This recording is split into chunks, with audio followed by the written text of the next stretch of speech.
Welcome back to Vibes Only. This week, we're diving into what the Senate needs to get done before they go on recess, the newly announced DNC primary dates, and why South Carolina gets to go first. We're also talking about Jon Ossoff and his 2020 interview that's going super viral right now. Brian Poindexter, Oath's Candidate of the Week, a real manly man, and a solid round of clickbait or double click, talking about the DNC, school shooter drones, ?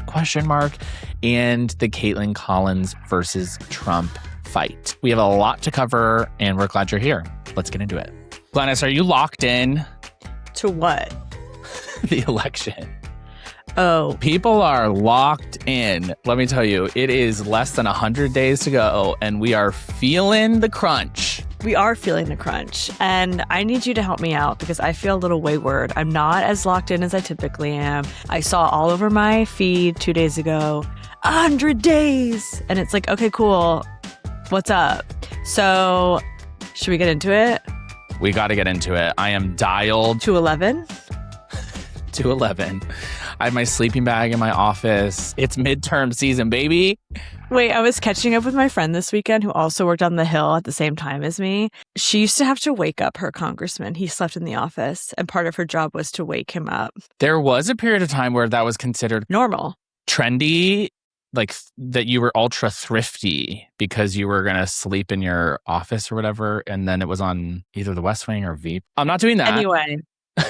Yeah. But a lot's going on. And I was going to say, shouldn't they be sleeping in their office? There is T-minus 2 weeks until they go to August recess, which I was thinking about this, Brian. I don't think it should be called recess. This isn't for play. This isn't a timeout. Get to work, stay at work. No recess for you.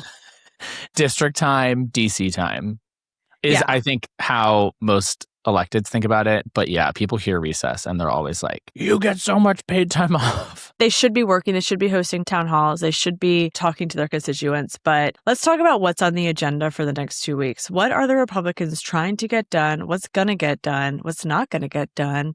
Who's a thorn in Trump's side and who's not? Yeah, we have a crazy busy agenda that Republicans are trying to get through. They haven't been able to pass much of anything. I like to remind people that this is the first administration in many years that has no signature piece of legislation. They passed the ugly bill, which was a reconciliation bill, and they've passed no other major legislation because the Republican caucus agrees on nothing. And we have seen that come to a head in the last few weeks. Some of the things that they are trying to get passed through the Senate before recess include the NDAA, which is how we fund our military. It's the National Defense Authorization Act. Trump asking for $1.5 trillion. We've talked about this on the pod a lot. It's a 50% increase of the military budget. Tons of that going to defense contractors, where his sons may or may not sit on the board, and basically Americans getting robbed blind. For wars that no one signed up for. Correct.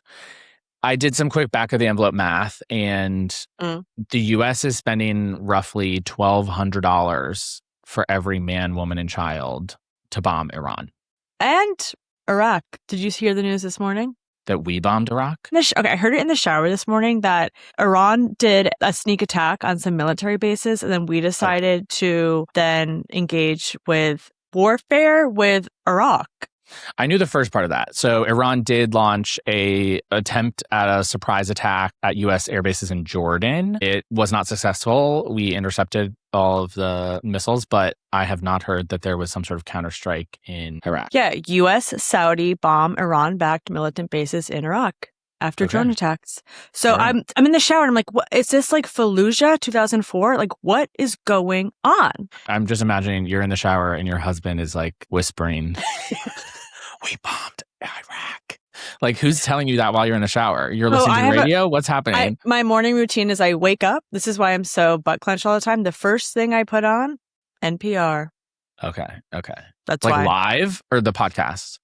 Live. I put on the radio. Whoa! Oh my God, boomer! I had no idea. It starts with like a briefing at the top of every hour. Welcome to NPR News Hour. It's actually Scarlett Johansson. So NPR One. I listen to NPR One, and then it will go into. It's not Scarlett Johansson. I assure you, it is Scarlett Johansson hosts NPR every day. She's the voice of the kickoff of NPR1. This morning, I found out that we were now adding another country to the list. All of this to say, Republicans are trying to pass more money for military spending, truly insane amounts. We're talking in the 60 plus billion additional dollars for Iran. And then warmongers of the GOP are saying that's not nearly enough. So they're changing the process to try to go above and beyond that. On top of that, we have reconciliation 3.0. So 1.0, big ugly bill, 2.0, funding ICE forever, 3.0 is this new bill that they're trying to get done that they want to attach the SAVE Act to do voter suppression for the midterms and beyond. That seems incredibly unlikely to pass at this point. There just doesn't seem to be the votes for it, but they might refinagle what's included in order to get it done. Then they're also trying to confirm the new Attorney General, Todd Blanche, Epstein protector in chief, as we've talked about. Epstein protector in chief, Trump's personal lawyer, which he even said, Freudian slip at one point in his hearing. He called himself Trump's personal lawyer. I think that's all we need to know. Who was confirmed yesterday? Clayton as the director of national intelligence, DNI.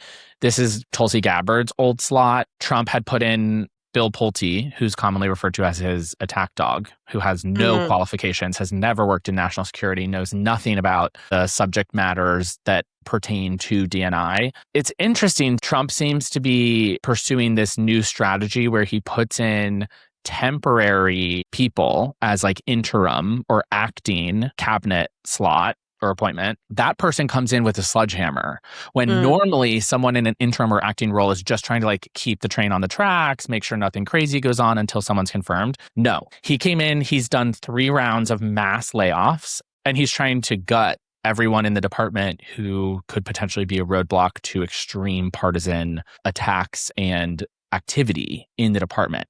As we know, Trump has used this position to advance his own personal agenda, raiding the Fulton County Elections Office, changing interpretations of foreign intelligence reports, like trying to point at China as interfering in the election that he lost and things like that. Which, by the way, if you actually read the report, it's Russia. I don't know if you read any, like he did that whole big speech about how China, and then they released these files, and it's like, hey, you didn't read this, bro. This is all Russia. Yeah, but you're not bringing that up. Right. So we have this 2-week window. The House is not in session. So anything that the Senate passes, other than things like confirmations, which don't require House approval, are just kind of DOA. They're DOA or at minimum punted for like many weeks until the House is back and can do anything. This is the time of year where the least happens legislatively because they're so afraid to take votes that they're going to be called out on in 2 months, right? At the ballot box. So Republicans are in a horrible position right now. It's really a shit show. They're kind of staring down the barrel of a midterm election that's going to be very bad for them. Very, very bad. I know you say that they don't want to do votes right now because it's going to make them look bad, but almost every single vote that's happened since Trump got back in office makes them look horrible. When you look at the SNAP numbers of how many people in their district have lost access to SNAP, it's diabolical so that they could give the 1% more tax breaks. Crazy. No, you're right. The thing that Republicans have learned from Trump is that by doing so much bad shit in a row, you ignore 80% of it because your brain literally cannot interpret and analyze and hold that much information. And that is why time is not their friend right now. What they need is a window of time long enough that more crazy global terrifying shit will happen to make you forget about all the things that they've taken away from you. When I look back at the headlines that I was posting about and commenting on a year ago, it is mind-boggling how much stuff we have forgotten that was the biggest thing to ever happen at the time. And like what? Oh God. I mean, honestly, I've been reviewing a lot of the ICE stuff and most people don't even think about Minnesota anymore. For most people, that's like ancient history now. You know what I think about sometimes? Signalgate, Pete Hegseth. Signalgate, wow. Totally. The amount of career-ending scandals we have forgotten is bananas. Like, Howard Dean got excited one time and it ended a presidential career. Who was the VP candidate who spelled like potato wrong or something? It was career ending. And now you have Pete Hegseth running the Department of War, as he calls it, leaking war plans on Signal and also asking for billions and billions of dollars for an unconstitutional war that we shouldn't be in. Regardless of whether or not they can spell, Republicans are in a real pickle. So the latest update is that Thune, who's the majority leader in the Senate, is fighting with Donald Trump because Donald Trump doesn't want anything to be done until the SAVE Act is passed. There's no way to pass it because you either have to fire the parliamentarian or nuke the filibuster because they don't have the votes. Thune says they don't have the votes either way. They can't even get to 50 votes on the SAVE Act. So people should feel really secure about that one. But I know that Dems just love to shit themselves over everything. Yeah. So they probably won't. Yeah. What's the play? What do we do? You've been pretty correct with the last two votes of like what was going to happen and that, what's the win, what's the loss? What's the win here for Dems? Is there one? Thin silver linings all around, right? So you got to be squinting to look for it. But the win that we have available to us right now is that Cornyn and Tillis are demanding a change in writing signed by the Department of Justice, amending Trump's immunity deal for his tax fraud and killing permanently the bullshit January 6th fund. And so that's the one thing. Oh, because that's not dead yet? It's dead in verbiage. Politically dead. That Blanche has gone on the record and said, we're not doing that. We're not doing that. And they said, we don't trust you because the administration lies all the time. This is a Republican saying this. We want it in writing, signed, done deal. We will find out by the time this airs whether that happens because they have made clear that they will not vote him out of committee unless they get that in writing. And he cannot advance to a full vote in the Senate without their votes in committee. That would be like the one benefit. Other than that, it's basically kill everything, block all legislation possible, which isn't possible. Like Republicans will get some stuff through, but Democrats don't have much incentive to work with them on any of it. Yeah, my last question before I want to talk about Dems. Does it matter that Mitch McConnell's in a rehab facility for use of his body, or do we not need him? Is he literally dead wood? That's popped off a little bit in the last couple of days with Andy Beshear making more public statements about it. Yeah, and trying to get a actual public statement from McConnell. Beshear went on a podcast and clarified for people why he hasn't been even more aggressive to date. There is not a path for a Democrat to take McConnell's seat. And so the next best thing is to have no one in the seat, to deprive Republicans of that vote. McConnell being replaced tomorrow by like Daniel Cameron or some nutbag Republican from Kentucky is a worse situation than having McConnell be half dead in God knows where doing nothing. That's Beshear's stance. He's made that clear that he would rather have Republicans down a vote. A lot of Delulu people online think that a Democrat can win in Kentucky because of this environment. I'm telling you that's not true. And then people say, we have a Democratic governor of Kentucky. What about that? Andy Beshear is Kentucky royalty. His father was a governor. Their family name goes back in Kentucky millennia. I'm from like nearby 8th there. generation So Kentucky. he is a unique case. Once he loses that seat, we don't have another Democrat to run. If another Beshear is going to step up and run for the Senate seat, I think that his daughters are like 12. If we can put one of them in, then I'm down. Let's do that. But until that time, I want to see, I know the one Mitch McConnell photo we have is like the newspapers to the side. I want to see he's holding the newspaper up to his face. No, I guess it doesn't matter. Get this mofo on video. Like, there's no reason that if you can't make a statement, then you shouldn't be in office. Like I said, politically, that's not my position. Politically, keep Republicans down through the midterms. I mean, just from principle, if you cannot make a statement to camera, Tom Keene Jr., then you should resign your seat immediately. Bye.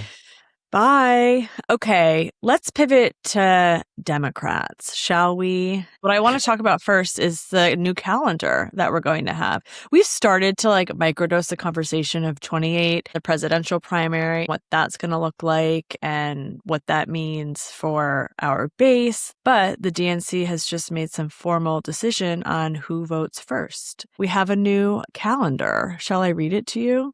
Buckle up. Well, we have time. We have over a year, obviously. But the presidential is going to start next year because people are going to start doing the media circuit, the podcasts, the op-eds, the whatever. So January 22nd, the first state is, drumroll please, South Carolina. Then Nevada, February 1st, New Hampshire, Live Free or Die, February 8th, New Mexico, February 15th, Michigan, February 22nd, Virginia, February 29th, Super Tuesday, March 7th. Iowa, sorry. Iowa, yeah. That caucus going wrong really fucked them over in the end. Oops. This has been bubbling for a long time, and it actually really does matter for a few reasons. Let's address a few things off the top. Number one, every time we talk about primary calendar, I get questions. Why don't we just vote at the same time and just pick our person? That's a bad idea. Why? You want candidates that are lesser known, like Obama '08, to be able to lean into retail politics, meaning hanging out in local communities, going literally door to door, business to business, shaking hands, kissing babies, and to build their profile in a specific place rather than give it to whoever has the most money to campaign in 50 states at a time. It costs $100 million plus to run a 50-state campaign badly. By doing that, you say, if you can't raise $100 million today, then you have no shot at the presidency. That's silly. We shouldn't do that. So you have to give people a more narrow target audience that they can go and connect with, even if they aren't a billionaire. That's a very good point that I think we should reiterate over the next year and a half, which is they need to go to these states where there is a strong base to show that they can win in these states. For sure. Just want to double click that. Right. And it matters who goes first. Again, because it's about viability. You need to be able to prove early on that you're doing well for people to continue funding your campaign. The number one threat to a campaign, similar to a startup, is running out of money. That's what most of the time will end a candidacy. Sometimes it's horrible performance. Someone will just quit with money in the bank, but usually you'll spend down to nothing. And so it comes down to your performance translating into the case that you can make to voters and donors about why you should continue. So early states have a lot of power in deciding who has momentum, who has viability, and who's going to have to end their campaign before it really begins. There's been this debate bubbling for years around which states should go first for Democrats. It's a minefield. It's really tricky because you have to deal with state laws also that set when elections are and how they happen, because PSA to Donald Trump, elections are run by states, not the federal government. Federal government cannot decide. Of course, it's like a infighting issue now. So which states you pick could give an advantage to more moderate candidates or to more progressive candidates. And that is what has been fought out online and in the DNC for the last couple months. With South Carolina coming out on top, it's pretty clear who the DNC is betting on for our most loyal base, which is Black voters and Latino voters. I think 1 in 4 voters in South Carolina are Black, and they consistently show up for Democratic candidates. So that is correct. I think at South Carolina, I just went to a conference there and they told me all these stats about primary voters in South Carolina. It is a more moderate voting bloc overall. Black voters in the Democratic Party tend to be more towards the center than white voters. On the whole, I'm sorry, people will be mad when I say something like that, but when you look at the data, that is what is reflected. Self-reporting. When you ask voters, do you identify as progressive, liberal, moderate, centrist, conservative? More Black voters will answer moderate than white voters in the Democratic Party. Having South Carolina go first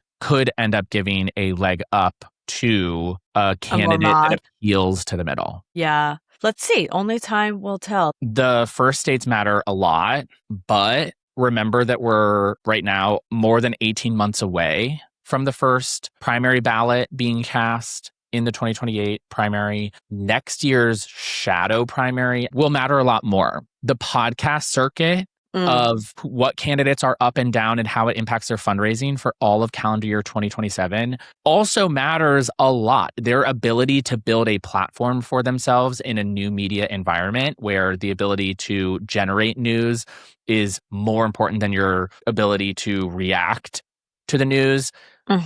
That is going to really set apart who are the front runners and who people consider versus who lasts for 3 months and flames out like we saw in 2020. Yes, to take South Carolina, to your point, like they have to be working the coffee shops, they have to be going to the town halls, the church meetings, etc.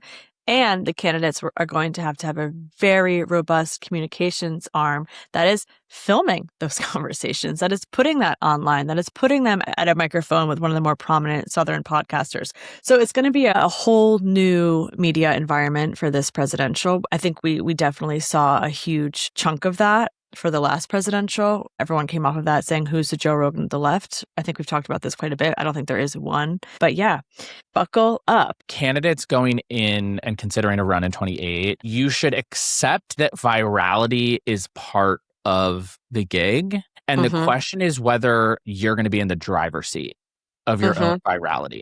I think back to 2020 and even 2024, right? Your virality can either be you didn't fall out of a coconut tree, which is what the internet is choosing to be viral, or I would say the king of it is Mamdani, who is always in control of his virality. He is always on his front foot, controlling the message of what people are seeing about him, which is really hard to do and incredibly impressive and will be more important in 28 than it ever has been before. Yeah, and I want to talk about Jon Ossoff and a video that is going viral online, but this is partly the internet not caring, and I would say a media literacy issue. The video is from an interview in 2020, and his views in 2020 are being applied to him current day and potentially for his policy positions if he were to run for president. Play the clip. Do you support the Green New Deal? No. Do you support Medicare for all? No. Do you support DC statehood? Yes. Do you support Puerto Rican statehood? Yes.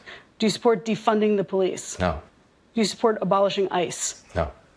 Do you support expanding the Supreme Court? No. Do you support ending the filibuster? Maybe. Okay, tell me more. I love it. I know the internet is like trying to make this a negative thing for him. That is how you win Georgia. That is where the median voter of the country is. And whoever wins the median voter in the country wins the White House. Period. Full stop. That is how math works.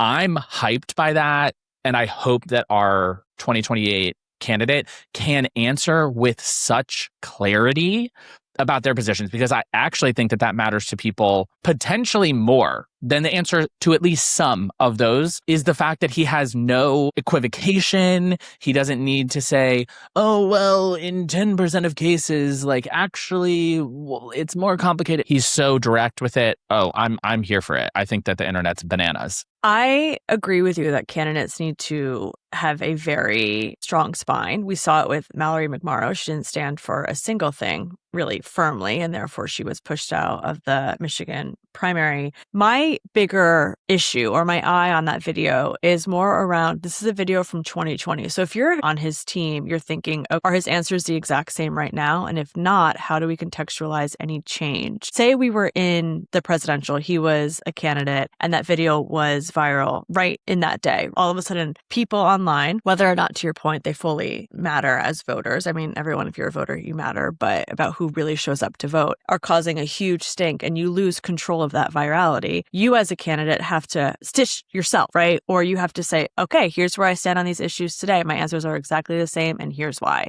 It's a real thing. Yes, and I think that they would be. My guess is that he would answer exactly the same way to all of those questions today. I think that that's correct for winning Georgia. He's laser focused on his election in Georgia. It is a must win for Dems if we want to even pick up any seats in the Senate, really. Right. Before we even talk about a presidential, he needs to win his Senate seat. Right. But Yeah. Dems also need to win Georgia in 2028.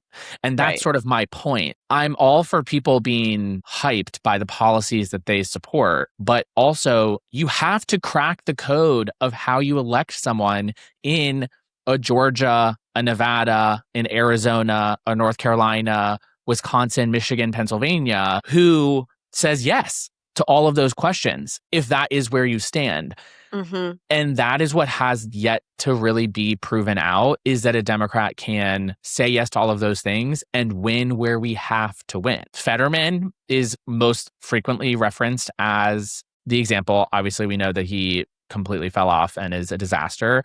Abdul El-Sayed, if he wins the primary in a week, will be the next real test case. If he wins the primary and loses the general, I'm sorry, but it is a disaster for progressives. It will be a huge blow to any populist progressive candidate running in 2028, because if you can't win in the blue wall, you absolutely cannot win in the Sun Belt or the South. Show me the money. If you want our presidential candidate to say yes to those things, you better be booking a ticket to fly to Michigan to campaign for Abdul, who just came back in a new poll more than 10 points up over Haley Stevens this morning. Well, she's not doing herself any favors. Yeah, it is. I mean, we are about to learn a lot, see a lot, and I'm laser focused on the digital strategies. As we know, the internet is forever. The Oppo shops will find that. I do think Democrats have a different standard than Republicans, because Republicans just do not care if you have any moral compass or are a horrible person who are in the Epstein files. It's just something that I think every candidate, to your point about being on the podcast circuit, having a strong media strategy, you're going to have to be able to stand up and support the receipts that you have of yourself online as a candidate. Well, let's talk really quick about some Republicans that have really proven that there is no rock bottom. Have you heard about Max Miller and Cory Mills lately? Is this the Ohio guy, Max Miller? Yes. Yeah, he's a horrible abuser who held a trigger warning, domestic violence gun to his ex-wife's head. His ex-wife also happens to be the daughter of a senator, I believe. Not that that matters. Not that being a daughter of a senator should make you immune to violence, but horrible man, horrible person. He should rot in hell. His divorce court filings have become public. It's pretty shocking stuff, like abusive towards his wife and daughter. That race just got a lot more competitive. We have a great candidate there, Brian Poindexter, running as a Democrat. And then Cory Mills, representative from Florida, is now under investigation by the DOJ and the House Ethics Committee for allegations of financial and sexual misconduct. He threatened to release nude photos of his ex when they broke up. His ego was bruised. He threatened to release intimate photos of her, which is illegal. There's like other allegations of both harassment and, I believe, assault against other exes. Just a lot piling up there. We also have a good Democrat running in that district, Bale Dalton, the former chief of staff for NASA, which could make that race ultra competitive if he emerges from that primary. Yeah, I'm disappointed but not surprised. This is the party that is protecting the Epstein class, save for a few outliers who are actually fighting for the files to be fully released and for all in files to be prosecuted accordingly. We also live in a patriarchal society that ignores often violence against and towards women. And this is a product of that these men are elevated into these positions of power with little to no accountability. I also have to mention, this isn't just a Republican problem. The former Democratic lieutenant governor of Virginia, Justin Fairfax, killed his wife and then killed himself. The violence against women is pervasive in this country, and we need leaders who aren't killing their wives or holding guns to their wives' heads. I'm sure there's so much more that we don't even know about. It's despicable. It really is.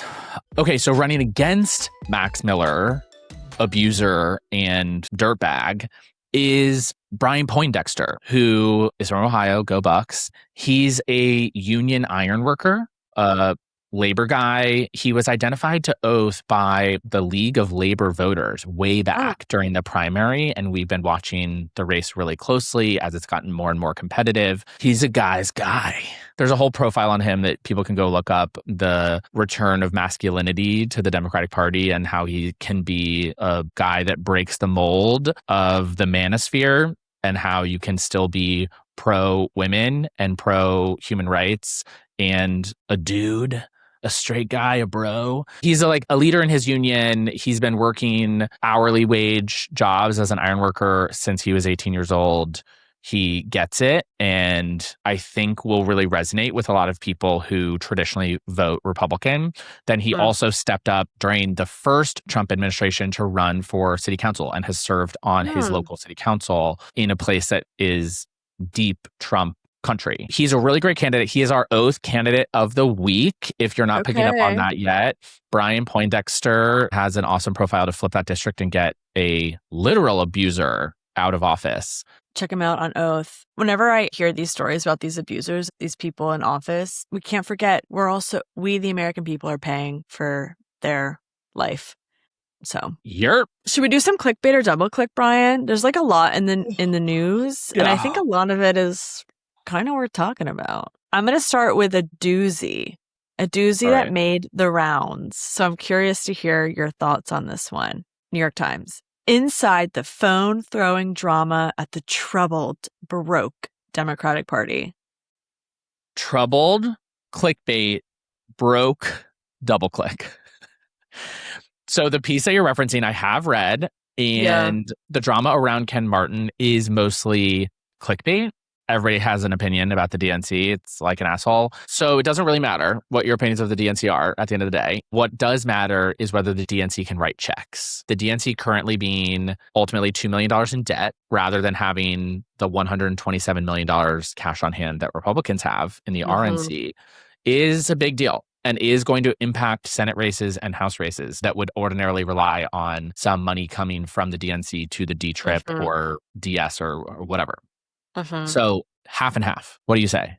Yeah, the drama mama. Ken Martin has been riddled with drama since he was elected. It was a pretty big split over who people wanted as DNC chair. I, for one, supported someone else.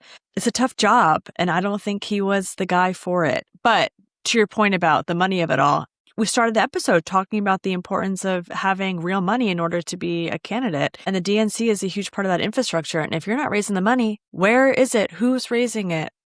Oath? Yeah, Oath. We're here to fill in the gap, dude. We've given anywhere from a 15 to 35% boost to competitive House races this cycle for the most competitive seats. And so it's even higher for some of the ones that are more of a reach where they've not raised as much. But in the top targets, we are really turning it up to a 12. So yeah, if the DNC is not going to do it, we're going to step in and do it. Great. Next one. Holy shit. I know you saw this. It's been ultra viral in the last 24 hours. Schools are adding pepper spraying drones to combat active shooters. Yeah. Roll clip. Holy shit. Did you see have you seen the clips? Yeah, and then the drone hits the dummy and knocks it over. Because it's so viral, it's kind of clickbait because it's just so insane. The main talking point here is, what about gun control? It is not easy to operate a drone. The fact that you're going to put pepper spray on it to try and stop a shooter when a shooter could probably just shoot the drone, the whole thing makes no sense to me. And I'm just like, why don't we take that $500,000 and give kids free school lunches? Oh, it's definitely more than that. Florida and Georgia are putting $500,000 towards it. Ugh. Okay, what I will say is that that's how it starts. And these predatory companies are literally preying on the fear of parents of their kids being murdered in school to sell outrageously expensive tech. I'm sure you've also seen older footage of the whiteboard that turns into a safe room when you pull it out of the wall, of desks that are bulletproof, of backpacks that are bulletproof, of crazy inventions to lock down doors and lock windows. There's all kinds of things to harden our schools. I see a difference between things that are defensive and putting more weapons into schools. There should be a clear delineation there. Is this going to be autonomous? Are we going to have autonomous drones with this is great. Weapons like one mistake children? Yeah, where it pepper sprays a 6-year-old because they have a water gun. Right. Remember when I wanted to arm the teachers? A lot of them still do. Anything but gun control is the bottom line. Anything but not selling weapons of war to 18-year-olds. I don't even know what I'm talking about. So clickbait. It's clickbait, but it's working. It's successful because I'm enraged. I'm successfully rage baited, but it is clickbait. I'm just actually reading a little bit more on it. They're activated via teacher panic buttons, and then they're flown by remote pilots. The drones can smash windows, flash strobes, blare sirens, spray pepper spray gel, and ram targets at 60 miles per hour. So to your point, that is a weapon that people are going to let loose in schools. Yeah. Speaking of violence and weapons, ICE officer in Maine shooting has history of violent behavior, family court records say. Double click. It matters a lot that we're spending hundreds of billions of dollars expanding, tripling, quadrupling the size of ICE, letting completely unqualified people in, and then giving them broad mandates to conduct violence against American citizens and immigrants and visitors to this country. Double click all day long. Agree. Okay, our last one. Kaitlan Collins responds to Trump attacking her and his weird comments about Dylan Mulvaney at the White House Correspondents' Dinner. I think it's clickbait, but I do want to say, I mean, I don't know if you saw, it was a joke that Trump tried to do. It didn't land. It was like awkwardly quiet, wildly offensive to Kaitlan, wildly offensive to Dylan, although not offensive because they were both like, thank you for the compliment.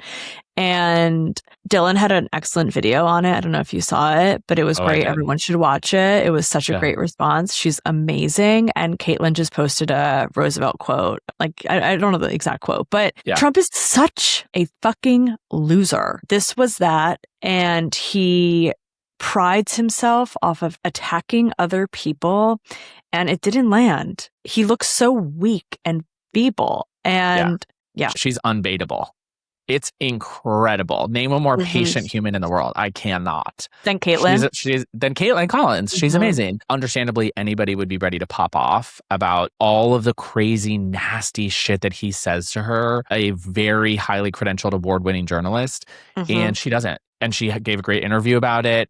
In her response, she said, I'm going to let the work speak for itself. Me reacting makes that the story, and I want my questions answered. So I'm not going to react, and I'm going to ask the question again. And I respect it so much. I also respect Dylan's response, as you said. Remarkable. Dylan's young. I mean, to have the president repeatedly bashing you for absolutely nothing. And Dylan's like, I'm trying to keep a low profile. I'm dancing and singing on Broadway. I'm not provoking this in any way. What he's talking about happened years ago, and he is just trying to disrupt her peace, and she's not going to let it happen. And I respect her so much for it. Same. Should we send them off with a good vibe? What is our good vibe? I have one. I have a good vibe. Okay. I heard this on NPR this morning. This was after Thank you, Scarlett Johansson. No, it's Scarlett Johansson. Anyone who listens to NPR One, if you're listening, you know exactly what I'm talking about. It's the intro, and she's like, and here on NPR One is Scarlett. Anyway, I hate to bring up Kathy Hochul again, but the state of New York has just passed a first of its kind social media bill. You need parental consent, or you have to show your ID, and it's banning use of social media overnight.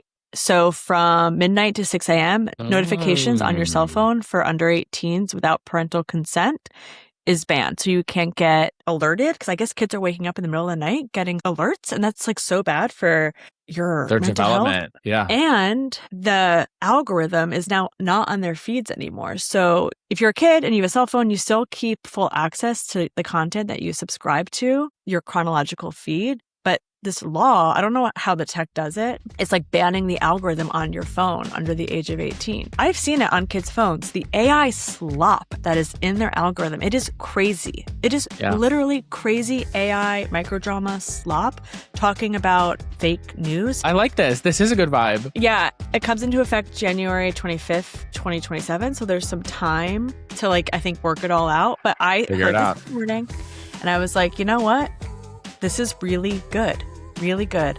If you are getting notifications through the night on your phone, there is something wrong with you. Let me tell you. These kids don't know better. with that, make sure that you do have notifications on for Vibes Only, because we will be back with another episode next week. Yeah, hit that subscribe, follow button wherever you get your podcasts. Have a good one, y'all.